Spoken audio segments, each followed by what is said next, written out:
Welcome back to the deep dive.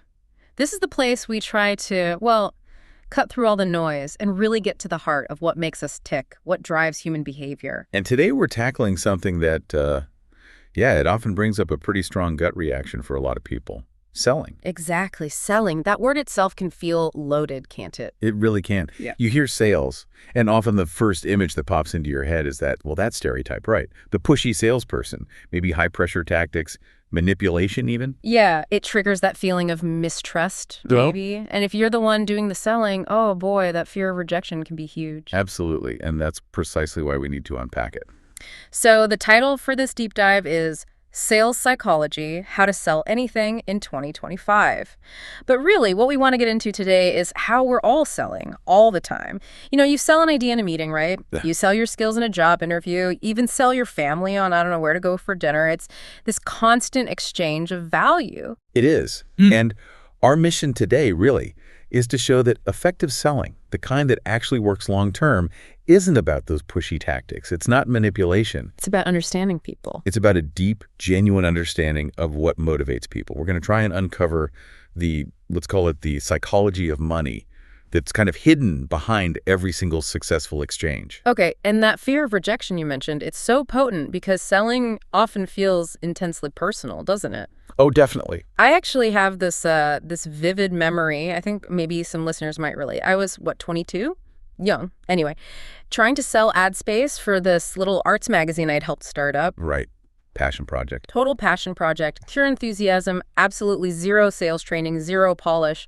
I walked into this local coffee shop owner's office. I had this whole elaborate pitch rehearsed, probably sounded desperate. We've all been there. Right. And this owner, he was actually quite polite, quiet guy. He just sort of skimmed the magazine, pushed it back across his desk, and said totally flatly, "I'm not interested, kid. It's not for us." Oof.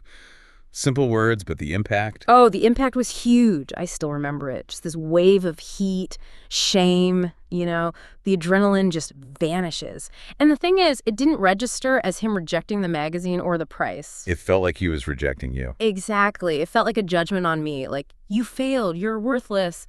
It just seemed to confirm every single insecurity I had about trying to do anything in business. So I really want to ask you, the listener, have you ever felt that? When a no to your idea or your proposal felt like a no to you. And that feeling, that personal sting, it was actually reinforced for generations by the sales culture itself. Yeah. If you look back at old sales manuals, they often emphasized confrontation, pressure. That old saying, right? A good salesman can sell ice to an Eskimo. Precisely. That line perfectly captures that toxic mindset. It set up this hunter-prey dynamic where success meant forcing a sale, whether the customer needed the thing or not. It really gave sales a bad name. Yeah, it painted it as this win-lose game. My gain is your loss. It absolutely did. But today, success requires the exact opposite approach. Yeah. We're fundamentally tribal creatures, you know, and almost every buying decision, whether it's a huge enterprise software deal or just like grabbing a coffee, it's influenced by these quite primitive impulses. And this is where sales psychology becomes so crucial. You need it to tailor your approach, to personalize it for different types of customers. That's how you create campaigns that actually resonate and meet real needs. But there's a line, isn't there? A really important ethical line. A critical ethical boundaries. Look, there's a massive difference between ethically persuading someone, helping them see how your solution meets a genuine need and offers real value, and, manipulating them into buying something they'll regret. Yeah. That's the dark side. Right. Persuasion versus manipulation. And the research, the data, it's pretty clear on this. If you want consistent long-term success, you have to connect with the customer's emotions first. Their hopes, their fears, their ambitions. Connect with the heart before the head. You got it. Appeal to the emotion, then give their logical brain the facts, the data, the rationale it needs to justify the decision they've already started making emotionally. Logic often just serves to back up what our gut already decided. Okay, this is fascinating. Let's dig into some of those core psychological drivers then. Where should we start? Maybe with the big one, loss aversion. Absolutely. Loss aversion is arguably the most powerful psychological force in sales and decision-making. It comes straight out of prospect theory from the work of Daniel Kahneman and Amos Tversky. Nobel Prize winners, right? That's them. And the core idea is something called emotional asymmetry. Basically, the pain you feel from losing, let's say, $100. Yeah. That pain is roughly twice as intense psychologically as the pleasure you get from beating that same $100. Wow, twice as powerful. So avoiding pain is a much stronger motivator than seeking pleasure. Fundamentally, yes. Our brains are wired more for survival, for avoiding threats, than they are for optimizing gains. We react much faster and stronger to potential losses. Okay, so how does a business, especially maybe one selling something complex or expensive, actually use that? The application is huge. You have to become almost obsessive about identifying and then minimizing or outright eliminating every single perceived risk or loss associated with choosing your product or service. Perceived risk. So not just actual risk, but what the customer feels might go wrong. Exactly. Perception is reality here. The source material gave a great example with Stripe, the payments company. Right, I saw that. They don't just talk about how easy payments are. No. A huge part of their value proposition is built around minimizing the customer's potential losses. Think about features like Stripe Radar for fraud detection or chargeback protection, real-time monitoring. You're selling security, essentially, protection from bad things happening. Precisely. They're not just selling the upside you'll make more money. They're heavily selling the downside mitigation. You won't lose money to fraud. You won't lose time dealing with chargebacks. Your system won't go down. It's about removing fear. And if you don't address those perceived losses, like that example of a fintech firm maybe missing a specific banking license. That perceived gap, that potential future problem, can loom really large in the customer's mind. It becomes a potential loss, a source of anxiety. And that fear can easily overshadow all the cool, innovative features you do have.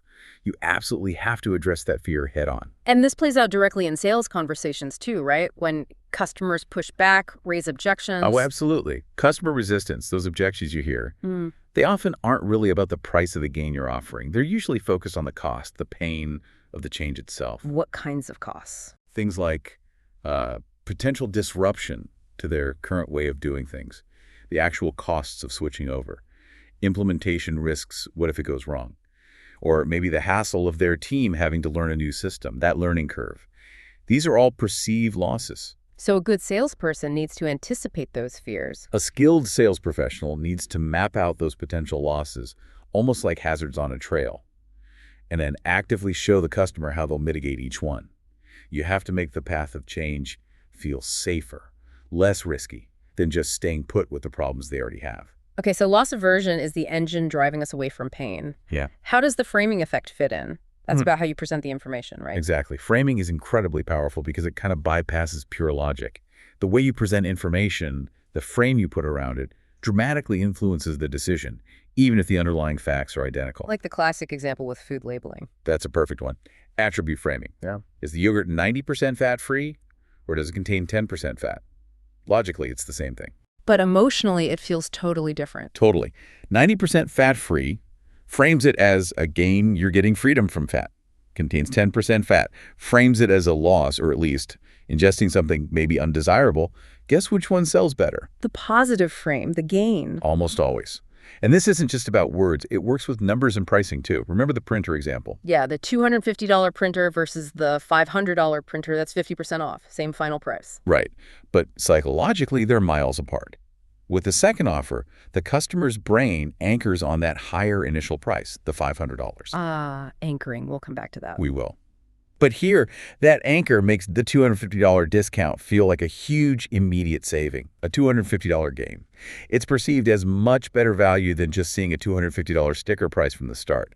The framing of the discount totally shifts the perceived value. And the research you mentioned about loss framing in ads, like that landscaping company. Yeah, that A/B test was pretty compelling. They tested 2 ads. One was gain framed, beautiful yard, increased home value, standard stuff. The other was loss framed.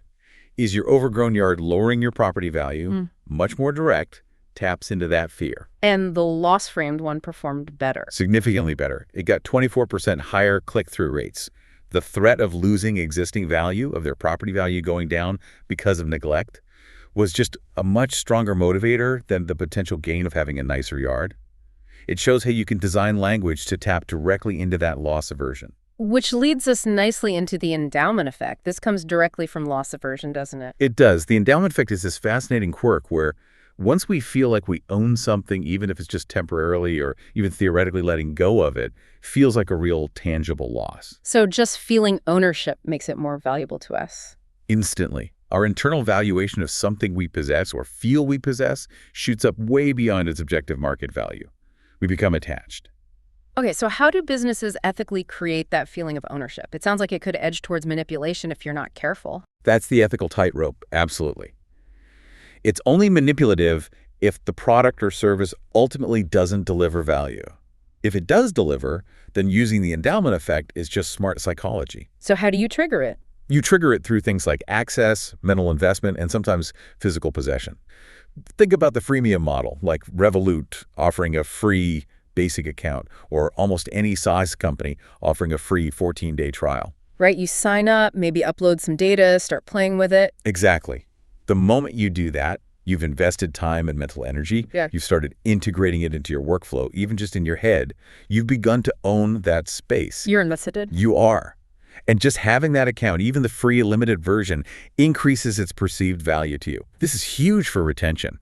And it creates massive opportunities for upselling later. Because the thought of switching becomes, ugh, I'd lose all the setup I did. I'd have to start over. It feels like a loss. And this works with physical products too, like offering hardware with no upfront cost. Absolutely. Take Square's free point-of-sale system for small businesses. It removes that huge initial barrier, the cost of the hardware, and maybe a long contract. So the business gets the reader, maybe the stand. Right. And immediately, the endowment effect kicks in. They start using it, organizing their daily operations around it. Once they've built their processes on that system, the thought of ripping it out and switching to a competitor, letting go of the hardware, the software, the mental shortcuts they've developed, feels like a major, unnecessary loss. This keeps them loyal far more effectively than just a list of features might. Okay, fascinating stuff. Let's switch gears a bit and look at some core principles of influence, starting with anchoring bias. You mentioned it earlier, our brain hates uncertainty, right? It really does. It craves a starting point, a reference. And the very first piece of information we get on a topic, the anchor tends to stick and carries way more weight than it logically should. It sets the whole frame for how we evaluate everything that comes after. So in any kind of negotiation, like setting a price or even a salary, that first number dropped on the table is critical. It anchors the entire discussion. So the classic advice holds. If you're selling, you want to anchor strategically high to pull the perceived reasonable range upwards. If you're buying, you anchor low. it sets the boundaries of what feels possible in the negotiation. Precisely. Now, here's a really practical point for sellers. What do you do if the buyer tries to anchor really low? They throw out a number that's just way off. My gut reaction would be to start defending my price, explaining the value. Which feels natural, but it's usually a tactical mistake. Because even if you argue against it, that low number is still sitting there, psychologically dragging the whole conversation down. So what should you do? You need to refuse to play in that sandbox. You have to clearly state, calmly but firmly, that you can't proceed based on that number. And then, crucially, you must immediately counter-anchor. Put a new number on the table, your own anchor, to reset the reference point. Even if your counter is a bit of a stretch, it shifts the mental negotiation space instantly. Wow, okay, so you don't just reject their anchor, you replace it immediately. You have to replace it.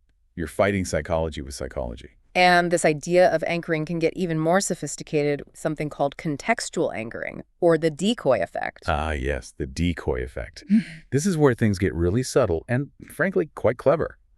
It shows how you can change the perceived value of an option without actually changing the option itself, just by adding another choice. How does that work? You add a third option. You add a third option, the decoy, that's strategically designed to be unattractive compared to the option you want the customer to choose. It's usually clearly inferior in some way, or maybe slightly more expensive for similar value. And you don't actually expect anyone to pick the decoy. Generally, no. Its purpose is purely psychological. Imagine you're choosing between two flights. Flight A is expensive but has a short layover. Flight B is cheap but has a really long layover. That's a tough trade-off, right? Price versus convenience.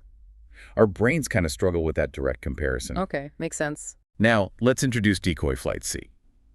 Flight C is, say, even more expensive than Flight A, but has the same short layover as A. Ah, okay. So C is clearly worse than A. Same layover, higher price. Exactly. Suddenly, Flight A looks fantastic. Why? Because it's obviously undeniably better than Flight C. The difficult comparison between A, pricey fast, and B, cheap slow, gets mentally sidelined. Instead, the brain focuses on the easy comparison. A is clearly superior to C. This makes flight A seem much more reasonable and appealing, even though its own price and layover haven't changed at all. You've anchored the value comparison to make your preferred option look like the clear winner. That is subtle. It is. It shifts the decision from making a difficult compromise to recognizing obvious relative value. All right, moving on from anchoring, let's talk about consistency. The foot in the door technique uses this, right? Yes, the consistency principle is another powerhouse deeply wired into us. We have this fundamental psychological need to see ourselves and be seen by others as consistent in our beliefs and behaviors. Once we commit to something, even something small. We feel this pull to stick with it. A really strong internal pull. It makes us significantly more likely to agree to later, larger requests that align with that initial commitment. We want to maintain that consistent self-image. So the initial small request, it's not really about the request itself. Not primarily. It's about getting the person to make a tiny shift in their self-perception, to start identifying, even slightly, as someone who engages with your idea or brand. Like signing up for a free newsletter or maybe agreeing to a quick 5-minute survey. Perfect examples. Or that free 14-day sauce trial we mentioned. These are low-commitment, easy yes requests. They get the foot in the door. And once the foot is in, Then comes the escalation. You introduce the bigger request, the actual purchase, the paid subscription, the larger commitment. And psychologically, it's harder for the person to say no now. Saying yes aligns with the small yes they already gave. It maintains their sense of consistency. does how they make that first small commitment matter? It does. The research suggests commitment is much stronger if it's voluntary, obviously, but also if it's active, like they have to verbally agree or write something down rather than just passively consenting. And if it's public, or at least known to others, that adds another layer of pressure to remain consistent. It solidifies that change in self-image. Okay, and the last big principle in this section, the power of the herd. Social proof and scarcity. Cialdini's work really highlighted social proof, didn't it? Hugely influential. Robert Cialdini identified it as a key principle of influence. As fundamentally social creatures, we look to others to guide our own actions, especially when we're uncertain. We assume that if lots of other people are doing something, it must be the right, safe, or valuable thing to do. It lowers the perceived risk for us. If they all jumped off that bridge, well, maybe it's okay. Maybe not bridges, but certainly for purchases. If thousands of others have bought this product or signed up for this service, it feels validated, less like taking a risky leap into the unknown. And we see this everywhere online now. Reviews, ratings, they're essential. Absolutely non-negotiable. The data is pretty stark. Something like half of all customers say positive reviews are one of the biggest factors influencing their purchase. And just getting, say, 50 reviews versus maybe 10 can boost your conversion rate by a measurable amount, like 4 or 5%. It's not just the numbers, though, is it? It's the stories, too. Right. Case studies, testimonials from happy customers, showing the logos of well-known clients you work with, or even just stating large numbers, over 10,000 businesses trust us. It all provides that external validation. It tells the potential customer, you're not alone. This is a well-trodden, successful path. And then you combine that with scarcity, which basically weaponizes FOMO, fear of missing out. It really does. Yeah. Scarcity acts as a powerful signal of value and desirability. If something is limited stock, limited time offer, our brain instantly thinks, wow, other people must really want this, it must be good, and I might miss out if I don't act fast. That triggers urgency. A strong sense of urgency. That's why things like countdown timers on sales pages, only 3 left in stock, notifications, or exclusive offer ends Friday work so well. They leverage that innate fear of regret, the fear of missing a valuable opportunity. And using both together must be really potent, like join 10,000 others who already grabbed this deal, but hurry, it ends tonight. Extremely effective combination. You get the safety of the crowd, social proof, plus the urgency of potential loss, scarcity. However, The ethical warning again. yes, this is crucial. Because these tools are so powerful, the temptation to misuse them is real, creating fake scarcity saying only one left. When you have a warehouse full, or using fake reviews or testimonials. It might work short term. It might get you a quick sale, yes, but it's guaranteed to destroy trust in the long run. Once customers figure out they've been misled, you've lost them forever and potentially damaged your brand's reputation significantly. Transparency, even if it feels like it dials down the urgency slightly, builds the kind of long-term credibility and loyalty that's ultimately far more valuable. Okay, so we've looked at these powerful psychological levers. Loss aversion, framing, anchoring, consistency, social proof, scarcity. But how does someone actually use this knowledge ethically and effectively? You mentioned shifting from just selling to being more like an advisor. That's the fundamental mindset shift required for sustainable success, especially in complex sales or relationship-based businesses. Moving beyond the old transactional tactical approach to adopt the role of a trusted advisor or consultant. So less pushing a product, more pulling the client towards a solution. Exactly. The newer psychological models really emphasize what some call the friendship factor, though maybe trusted relationship is better. The sequence becomes, first, you invest time in building genuine trust and connection. Then, based on that trust, you advise them on the best course of action, which might involve your product or service. The sale becomes a natural outcome of the consultation. It sounds almost like therapy or counseling. It's interesting you say that. Many highly effective sales philosophies explicitly borrow concepts from counseling psychology, because fundamentally, it's about understanding human needs and motivations. A key idea here is unconditional positive regard, or UPR. Right, Carl Rogers. Big concept in therapy. How does UPR apply in a sales context? Isn't sales about, well, judging if they're a good fit? UPR in this context doesn't mean you agree with everything the client says or that every client is a good fit. It means approaching the relationship with an attitude of complete acceptance and non-judgment towards the person and their expressed feelings. You allow them to voice their concerns, their frustrations, their doubts, even if they seem irrational to you, without getting defensive or taking it personally. Why is that so important? Because it creates psychological safety. When the client feels genuinely heard and accepted, not judged, they're far more likely to open up about their real underlying needs and fears, not just the surface-level objections they might state initially. It allows you to get to the heart of the problem. Okay, but what if the client is being really difficult, maybe making unreasonable demands or just being generally negative? How do you maintain that positive regard without just rolling over? That's the skillful part. UPR is not unconditional agreement. It's unconditional acceptance of their right to feel how they feel. You validate their emotion without necessarily validating the factual basis of their complaint, if it's inaccurate. You might say something like, "I hear how frustrating this delay has been for your team," which validates their feeling rather than arguing, "Well, the delay wasn't really our fault." So you acknowledge the feeling separate from the facts. You acknowledge the feeling, which defuses the emotional tension. It shows you're listening and you care about their experience. This keeps the conversation collaborative rather than adversarial, and preserves your role as a helpful advisor, not an opponent. And this relates back to handling resistance, right? That fear of no we started with. Absolutely. Resistance in the sales context, the objections, the hesitation, the "I need to think about it," it's normal. It's not a personal attack on you.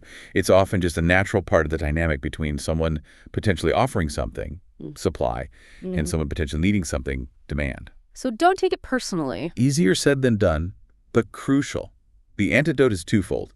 First, plan for resistance. Expect it. It's part of the process. Second, work hard to depersonalize it when it happens. Remember, the objection you hear is often just a symptom. You need to look past it to diagnose the underlying cause, which, as we've discussed, is usually rooted in something like perceived loss, lack of clarity, or insufficient trust. Okay, and trust seems key here. There was that formula in the source material for trust. Ah, yes, the trust equation. It's a really useful model. Trust, credibility A, S, reliability S, intimacy, self-orientation, or T, CXRXIS. Let's break that down. C, R, I are on top, S is on the bottom. So the bigger S is, the lower the trust. What's S? S is self-orientation. It's the extent to which the client perceives you're focused on your own agenda, your own commission, your own needs, versus genuinely focusing on their needs and best interests. Keeping your self-orientation low is probably the single most important factor. You need to make the conversation overwhelmingly about them. Makes sense. What about the top factors? Credibility. Credibility, C, is partly about competence. Do you actually know what you're talking about? But interestingly, it's often more about intellectual honesty. Are you willing to say, "I don't know, but I'll find out," rather than bluffing? Admitting ignorance appropriately can paradoxically increase credibility. And reliability. Is that just doing what you say you'll do? Essentially, yes. It's about consistency and predictability. Do you keep your promises, even the small ones? If you say you'll send that follow-up email by 3 p.m. and you send it by 2:50, reliability builds the foundation of dependability. The client learns they can count on you. Okay, and the last one, intimacy. That sounds a bit personal for business. It doesn't mean inappropriate closeness. In this context, intimacy refers to the perceived safety and security of the relationship. Does the client feel safe sharing confidential information or vulnerabilities with you? Do you understand their personal pressures and concerns, not just the company's strategic goals? It's about relational depth and discretion. So high credibility, high reliability, high intimacy divided by low self-orientation equals high trust. That's the formula. And it explains why some technically brilliant salespeople fail. Their self-orientation is just too high. They talk too much about themselves or their product and not enough about the client. Okay, this is all great theory, but let's make it super practical for our listeners. Let's talk antidotes. Antidote number one you suggested, sell the problem, not the solution. This is probably the single biggest shift most people need to make. We naturally fall in love with our own solution, the product, the service, its features, the tech specs, the battery life, whatever. We get excited about what we made or what we offer. Right. But those are features. Features appeal to the logical, analytical part of the brain, the slow thinker, as Kahneman would say. But customers don't buy features. They buy outcomes. They buy solutions to their problems. They buy the feeling the solution gives them. That appeals to the emotional, intuitive part, the fast actor. So don't sell the drill bits. Sell the perfectly hung picture frame and the feeling of accomplishment. Exactly. Don't sell the detailed clauses of the insurance policy. Sell the peace of mind that comes from knowing your family is protected if the worst happens. So practically, how does someone do that? A simple but powerful exercise. Take a piece of paper, draw a line down the middle. On the left side, list all your product's features. Long-lasting battery, AI-powered analytics, cloud integration. On the right side, for each feature, write down the emotional benefit or the problem it solves for the customer. Never worry about being disconnected. Get insights that make you look brilliant. Work seamlessly from anywhere. And then, force yourself to only talk about the right-hand column in your sales conversations. Focus relentlessly on their problem, their pain, their desired future state. Aim for something like an 80-20 rule. Listen 80% of the time to understand their world. Talk only 20% of the time. And when you talk benefits and solve problems. When people feel truly understood, the sale often just happens. It becomes a collaboration. Okay, antidote number two. This one feels like the toughest emotionally. Reframe no. It is tough because rejection stings. Yeah. But the anxiety comes from interpreting that professional no as a personal verdict. I'm not good enough. My idea is stupid. We absolutely have to fight that interpretation. So what does no usually mean? In a professional context, no very rarely means you personally are worthless. It almost always means one of three other things. One, not right now, the timing isn't right for them. Two, I don't understand the value, you haven't communicated effectively how it helps them. Or three, I don't trust you yet, you haven't built enough credibility or rapport. Seeing it that way changes everything. It's not failure, it's feedback. Precisely. It turns an emotional dead end into useful data. A practical tip here is the no journal. Seriously, keep a simple log every time you get a significant no. Then objectively try to diagnose. Which of those three reasons, timing, value, clarity, trust, was most likely the real issue here? So you analyze the rejection instead of just feeling bad about it. Exactly. It depersonalizes it. It makes no less of a brick wall and more of a signpost, pointing you towards what needs adjustment in your approach for next time. Is it your timing, your messaging, your relationship building? It becomes a learning opportunity. Love that. Okay, antidote number three, use stories to sell transformation. Yes. We've touched on logic versus emotion. Data, facts, figures, they appeal to the logical brain. They're necessary, especially for complex sales, to help the client justify the decision later. But data alone rarely inspires action. Stories do that. Stories ignite the emotional brain, the fast actor. Stories make the potential outcome, the transformation, feel real and tangible. They allow the customer to mentally rehearse the future state you're offering. Like that example of Sarah, the graphic designer. She wasn't just selling logos. Exactly. Initially, she struggled because she framed her work as a cost. Logo design will cost you X euros. It was transactional. Clients haggled. So what changed? She completely reframed her narrative. She stopped selling a logo and started selling an investment in your brand's unique story and future success. She positioned herself not just as a designer doing a task, but as a strategic partner, a collaborator invested in their business journey. So she sold the vision, the transformation. She sold the outcome. The feeling of confidence, the enhanced market perception, the professionalism that a strong brand identity would bring them. By focusing on that future transformation, Illustrated perhaps with stories of other clients, the conversation shifted. Clients stopped seeing it as an expense to be minimized and started seeing it as an essential investment in the vision she helped them create. That focus on the future, on the long game, brings us neatly back to the broader themes of the psychology of money, doesn't it? These sales principles aren't just tactics. They connect to deeper financial and life principles. They absolutely do. It's a really critical connection to make. Think about one of the core ideas we often discuss in financial psychology. Maybe the hardest skill is getting the goalposts to stop moving, resisting lifestyle creep, defining enough. Right. And related to that is the power of endurance, just sticking with a reasonable financial plan over a long period. Exactly. Sustainable financial success rarely comes from hitting home runs or timing the market perfectly. It comes from earning decent, solid returns that you can stick with consistently over decades. That's what allows compounding to really work its magic. It's about longevity. And you're saying successful selling, especially relationship-based selling, works the same way. Very much so. The quick, high-pressure close on a single deal might feel good in the moment, but long-term success isn't about that one transaction. It's about the handoff, as the source material called it. It's about nurturing that customer relationship over its entire life cycle. Building lifetime value, LTV. Precisely. Establishing clear mutual goals, maintaining that professional commitment, consistently delivering value. That's how LTV grows exponentially. It requires the same kind of endurance and long-term perspective as good investing. It's about surviving the inevitable ups and downs. And avoiding extremes seems key to that survival, both in finance and in sales careers. Absolutely.